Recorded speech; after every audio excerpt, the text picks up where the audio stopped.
It means you could be an alpha. Now that was kawaii, fire, and alpha. Hey everybody, as in my Sigmas, I am Goosebumps for Sigmas. Alright, enough of the werewolf Sigma jokes and all that.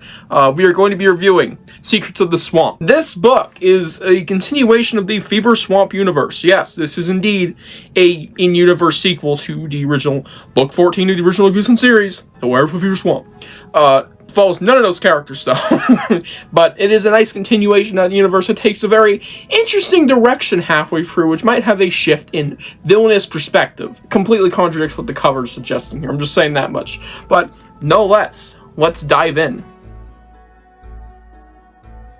And now for the blurb. When 12-year-old Blake, just a reference, I think, is shipped away to stay with her weird aunt in Fever Swamp for the summer, she expects her weeks will be filled with video games, mosquito bites, and a whole lot of nothing. Instead, she finds herself in a spooky turf war between wolf hunters and werewolves. Whoa! She's never let anything slow her down or stop her from crushing her opponents in a game of lore hunter. But real-life monsters on all sides take danger and fear to a whole new level, and she'll need to use all her gaming skills to escape in this all-ages scare fest.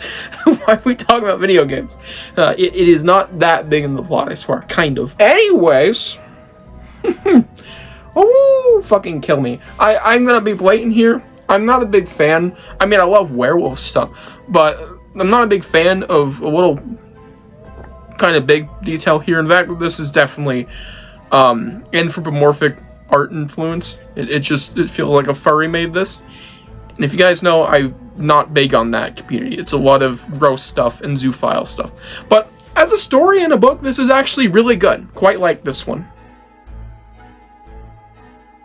Let's get the quickies out of the way with, obviously, the writing is pretty good. Nothing spectacular, but all the dialogue here is decent. Most of the characters are pretty good as well. I do not like one in particular, but we'll get to them later. They're stupid. But most of them are actually pretty good, especially the main character. Minus what the blurb made her out to be, a fucking gooner gamer or something. And the art in this one, which is a huge factor in a lot of these comics, is decent. I will say this, I'm not like wholly, in love with it at all, really. I think it's just okay. But it doesn't really fit Goosebumps, and I'm not bringing this up as an issue. I just feel like this should have been, for maybe a different series. It doesn't really seem like Goosebumps to me, but it's just good art, nothing bad at all. Before I even dive into the real upside here, though, I got all the little ones out of the way, I want to say, but I bring this up a lot actually with these comics, and that is the page count. Sometimes they need to be shorter, sometimes be longer. This one nailed it. I think this one absolutely merited the page count it got. And in fact, this is actually kind of longer than the other Goosebumps comics, as far as I'm aware. I mean, of the IDW series at the very least. Obviously, this looks very thin, but a lot of the other ones are actually hardcover. I believe this one has no hardcover release for whatever reason. Unless I'm wrong, please prove me wrong. I want to buy it. If so, if there's a hardcover. For some reason, this one actually merited a lot of its page count. And it was like 5 comics worth of stuff here, unlike the usual 3 for the other IDWs. So it really helped. It really did. And it was really good. I don't want to say I loved it, but I really liked a lot of stuff that came with it, like the expansion of the universe of Fever Swamp. And there's going to be some controversy here, but I actually like what we got here. And that is the big reveal. Maybe the werewolves aren't really the villains here, and it's actually the werewolf hunters. And our main character kind of helps to help the werewolves evade these hunters, because they kind of humanizes them more. Which is fair. I think that's a fine perspective to have, as long as they aren't murdering people. It's like, it's what they are, so be it. They're fucking werewolves. Well, at least treat them fairly, because it's not like they chose to be werewolves unless they're a psychopath. I don't think anyone wants to be a werewolf unless you want to be Sigma like me. It's just like, really didn't exactly fit Goosebumps per se, but I think it's fine in itself. And it's a nice addition to any universe involving werewolves itself. Just some kind of humanization of these monsters. I like it. It works enough. And it's generally just a decent story with that huge twist. And I think it really helped elevate it from what would have been a more bland werewolf tale. I was not expecting it either. It was wholly surprising, because I didn't read the blurb going into this one. I just picked it up and read it. I think I read it the same day I got it, too, which was actually earlier this year. Now I'm rambling. Let's get to my downsides. I don't want to ramble on all day about why I don't like the furry community. I mean, it's just full of creeps and zoophiles. However, this is definitely influenced by the furry community. Not, like, directly, but it's definitely in the art. I'm just saying that much, man.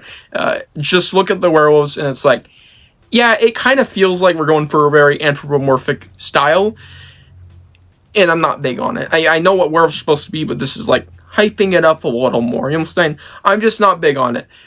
It's just weird. Never will like it, I don't think. That out of the way, real issues of a redhead character. Well, right here.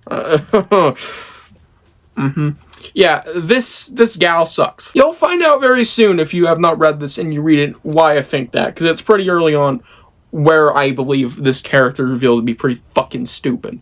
I hate her. Swing's wrong, bitch. I hate her. She's annoying and stupid. Sorry. She is. And I think this book really struggled to actually conclude it. I think the story is really good, and I think it merited the page count, but it didn't, tie up every loose end. It is the most fitting of its page count again. But again, loose ends are untied, and it feels like it leaves off kind of halfway through the tension it is building up. It doesn't feel like it reached its full climactic point, and that bothers me a little bit, quite a bit actually. But no less, I still think this is a really good read, even with my issues with this piece of shit. And again, the lack of a climactic point in the story just really leaves off kind of when it does, and it doesn't feel fulfilling as a story. 8 out of 10. Yeah, I quite like this one. Is it my favorite IDW? No, but it's my second favorite, so it's edging its way up there. I would put this right behind, spoiler alert for my guess kind of score, it's higher than an 8, it's like a 9. Monsters at Midnight is still the best one, but this one really cooked here, even if it didn't reach its full potential by the end point.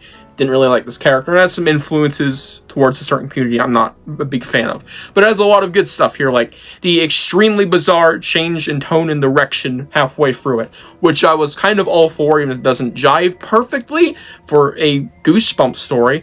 It makes a lot of sense for any kind of werewolf story. Really good. And yeah, I hope you guys enjoyed this book review. Tell me what you think about Secrets of the Swamp down below, and I'll see you guys in the next one. Bye.